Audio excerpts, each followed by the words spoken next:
বাবা মায়ের সম্পত্তিতে আপনি ছেলে হিসাবে আপনার যেরকম হক আছে, মেয়ে হিসাবে বোনদেরও কি আছে? তাদের এই হক, তাদের এই পাওনা পরিশোধ করা ভাইদের জন্য, ভাইদের উপরে ফরজ। যদি ভাইরা বোনদের সেই হক বা অধিকার আদায় না করেন, তাহলে তারা ফরজ তরক করার, বান্দার হক নষ্ট করার অপরাধে অপরাধী হবেন। তারা আত্মসৎকারী, জালেম, অত্যাচারী হিসাবে আল্লাহর কাছে বিবেচিত হবেন। আমাদের সমাজে সবচেয়ে বেশি সংখ্যক মানুষ তাদের বোনদের হক বা পাওনাটুকু পরিশোধ করেন না। রাসূল আকরাম সাল্লাল্লাহু আলাইহি সাল্লাম এক হাদিসে এসেছে, তিনি বলেছেন, যদি কেউ 1 বিঘা জমি আত্মসাৎ করে অন্যায়ভাবে কারোর জমি, আল্লাহ সুবহানাহু ওয়া তাআলা 7 তবক জমিনকে ওই ব্যক্তির গলায় ঝুলিয়ে তাকে শাস্তি দিবেন। প্রিয় ভাইরা আমার, অতএব সম্পত্তিতে যে হক আছে সেটা তাদেরকে কি করতে হবে? বুঝিয়ে দিতে হবে। বেশিরভাগ বোনরা আমাদের দেশে নিতেও চায় না। তারা বলে, না ভাই, দেওয়া লাগবে না। কিন্তু আপনি ভাই হিসাবে কর্তব্য তাদেরকে কি করা? বুঝিয়ে দেওয়া। বলা না, বুঝিয়ে দেওয়া। কেন নিতে চায় না? কারণ আমাদের সমাজের ট্র্যাডিশন বা কালচার হয়ে গেছে না নেওয়ার। এখন যদি নিতে যায়, কয়েকটা সমস্যা দেখা দেয়। 1 নম্বর হলো, আশপাশের লোকজন কানাঘুষা করে, হ্যাঁ, বাপ দাদার বাড়ির থেকে মেয়ে হক বুঝে নিয়ে গেছে, এটাকে খারাপ চোখে দেখে।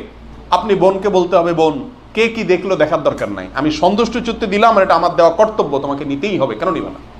জবরদস্তি হলো তারটা তাকে বুঝাই দিবেন, কারণ সে লজ্জায় পড়ে হয়তো নিচ্ছে না। দ্বিতীয়ত, অনেক সময় দেখা যায় মেয়েরা বাবার বাড়ি থেকে প্রাপ্ত সম্পত্তি বুঝে নিলে ছেলেরা বা বাবার বাড়ির লোকেরা, ভাবিরা, ভাইয়েরা, তারা মনে করে এর বোধহয় আর তার বাবার বাড়িতে কোনো কি নাই, স্থান নাই, সব তো নিয়ে গেছে সে। আসলে কি তাই? ভাই হিসাবে বোনের সঙ্গে মৃত্যু পর্যন্ত সাধ্য অনুযায়ী সদাচরণ করা, সম্পর্ক রক্ষা করা, রক্ত সম্পর্কে আত্মীয় আসা যাওয়া করা, দাওয়াত দেওয়া যাওয়া, এগুলো কি ফরজ কি ফরজ না? তাহলে সে যদি তার সম্পত্তি বুঝেও নেয়, তবুও তার বাবার বাড়িতে ভাইয়ের কাছে হক আছে না নাই?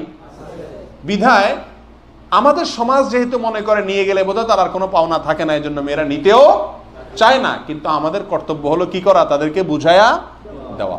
যদি বোন মারাও যান, তো তার সন্তান যারা থাকে, তার ওয়ারিস যারা থাকে, তাদেরকে কি করতে হবে? সম্পত্তি বুঝায়া দিতে হবে। যদি না দেন, চুরি করে একজনের সম্পত্তি আনলে যেরকম গুনাহ হবে, ডাকাতি করে, চুরি ধরে কারোর কাছ থেকে ছিনতাই করে আনলে যেরকম গুনাহ হবে, আপনার বাপ দাদার সম্পত্তি বোনের হক না দিয়ে আপনি ভোগ করলে ঠিক সেরকম গুনাহ হবে।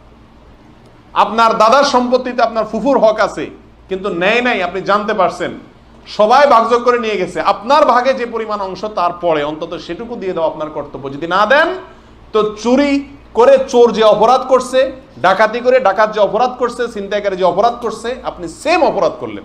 এবং এই অবিচারের বিরুদ্ধে আমাদের সোচ্চার হওয়া দরকার।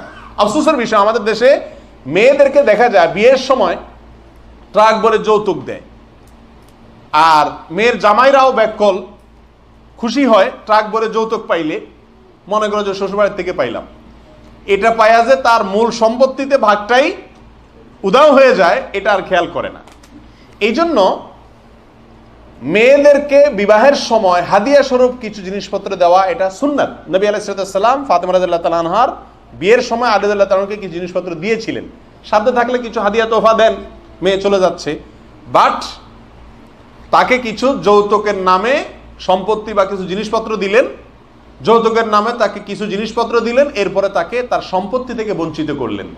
এটা হলো আপনি তাকে সামান্য কিছু দিয়ে বড় কিছু থেকে কি করলেন? বঞ্চিত করে রাখলেন। এটা অন্যায়, এটা অপরাধ। একটি অপরাধ আরেকটি অপরাধকে ডেকে আনে।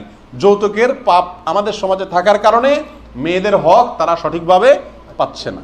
এই জন্য যৌতুককে না বলতে হবে, আর মেয়েদের হক পরিশোধ করাকে হ্যাঁ বলতে হবে।